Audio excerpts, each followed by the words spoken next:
आज मी तुम्हाला अतिशय चविष्ट आणि फक्त 2 मिनिटात तयार होणारी एक झटपट अशी रेसिपी दाखवते आहे. ही रेसिपी पाहिल्यानंतरनं तुमच्या तोंडाला पाणी आल्याशिवाय राहणार नाही आहे आणि खात्रीने सांगते तुम्ही लगेच करायला घ्याल, इतकी चविष्ट आहे. या रेसिपीसाठी आपल्याला सगळ्यात आधी खलबत्ता घ्यायचा आहे. आता खलबत्ता नसेल तर टेन्शन घ्यायचं नाही, मिक्सरच्या भांड्यातसुद्धा तुम्ही ही रेसिपी करू शकता. तर पहा, इथे मी 2 लहान लहान असे कांदे कट करून घेतलेले आहेत. मोठ्या फोडींमध्ये कट करा किंवा बारीक फोडींमध्ये कट करा, आपल्याला ते ठेचूनच घ्यायचे. त्यानंतरनं एक हिरवी मिरची अशा पद्धतीने तोडून घेतलेली आहे. भरपूर अशी कोथिंबीर आणि लसूण. हिरवी मिरची तुम्ही तुमच्या आवडीनुसार कमी जास्त करू शकता. तिखट जास्त आवडत असेल तर अजून जास्त घेतलीत तरी चालेल. कमी आवडत असेल तर लहान मिरची घाला किंवा मग जी पोपटी मिरची येते ती घातलीत तरी चालेल. आपल्याला यामध्ये पुढे मसालासुद्धा ॲड करायचा आहे. तर पहा, कोथिंबीर आणि हे सगळे जे जिन्नस आहेत ते छान असे आपण खलबत्त्यामध्ये ठेचून घेणार आहोत.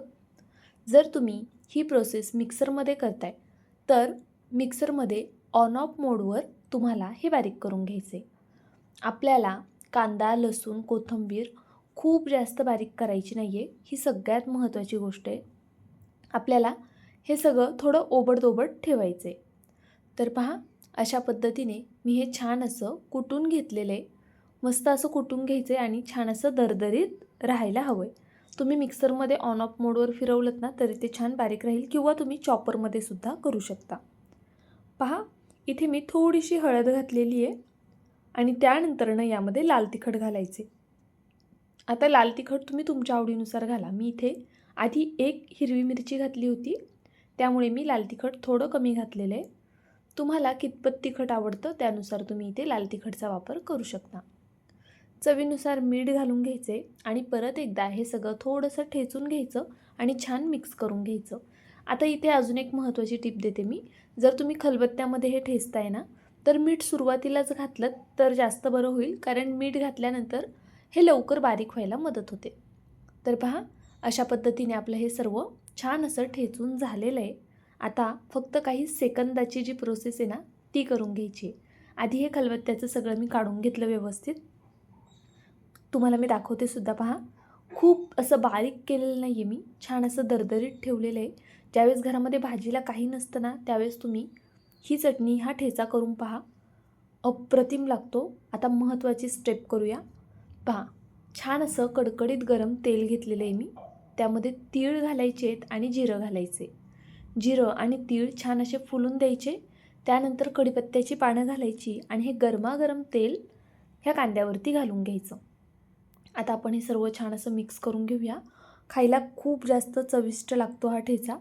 जर तुम्ही यापूर्वी कधी हा कांद्याचा ठेचा केला नसेल ना, नक्की ट्राय करा. तुम्हा सगळ्यांना नक्कीच आवडेल. घरामध्ये कोणत्याही प्रकारची भाजी नसू द्या, अगदी झटपट होणारा हा ठेचा आहे, लगेच करू शकता. चपातीसोबत, भाकरीसोबत, भातासोबतसुद्धा खायला कमाल लागतो. जेव्हा तुम्ही ही रेसिपी करून बघाल ना तेव्हा तुमची खात्री पटेल की मला काय म्हणायचं आहे आणि खरंच हा ठेचा कसा लागतो आहे. तर पहा, इथे मी भातावरती हा ठेचा घेतलेला आहे. सोबत वरण असेल नसेल तरी चालेल, पण नुसता भात आणि हा ठेचासुद्धा कमाल आहे. थंडीच्या दिवसात काहीतरी असं छान खावंसं वाटतं, चटपटीत हवं असतं, त्यावेळी नक्की तुम्ही ही रेसिपी करून पाहू शकता. अप्रतिम आहे, करायला सोपीसुद्धा आहे आणि सगळ्यांना आवडेल अशीच आहे. तर पहा, इथे मी ही भातासोबत घेतली आहे, तुम्ही चपातीसोबत, भाकरीसोबतसुद्धा घेऊ शकता. व्हिडिओ आवडला असेल तर प्लीज व्हिडिओला एक लाईक करा, नवीन असाल तर सबस्क्राईब करून घ्या. त्याचबरोबर तुम्ही ही रेसिपी कुठून पाहताय ते सुद्धा मला कमेंट करून नक्कीच कळवा.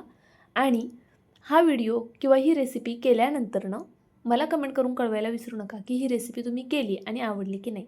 बरं, चला भेटूया अशाच एका छानशा रेसिपीसोबत. तोपर्यंत bye. Thank you so much for watching.